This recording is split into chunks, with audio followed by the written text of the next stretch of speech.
নমস্কার।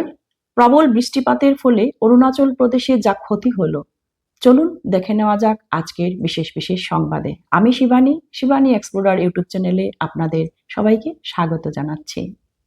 আজকের বিশেষ বিশেষ খবর হলো, অরুণাচল প্রদেশে প্রবল বৃষ্টি, হরপা বান ও ভূমিধসের মতো প্রাকৃতিক বিপর্যয়ের সৃষ্টি হয়। অতিরিক্ত বৃষ্টিপাতের কারণে নদীর জলস্তর বেড়ে যায় এবং পাহাড়ি ঢল নেমে কয়েক মুহূর্তে এক বিরাট বিপর্যয়ের সৃষ্টি হয়। ট্যাপকো প্রজেক্টের আবাসিক ঘরগুলি জলের তুরে ভেসে যায় সেতু ও রাস্তাঘাট। বন্যা ও ধসের ঘটনায় অনেক নিখোঁজ হওয়ার খবরও পাওয়া যায়। রাজ্যের দুর্যোগ ত্রাণ বাহিনী এসডিআরএফ উদ্ধার তৎপরতা জারি রেখেছে। আজকের সংবাদ এ পর্যন্তই। চলুন দেখে নেওয়া যাক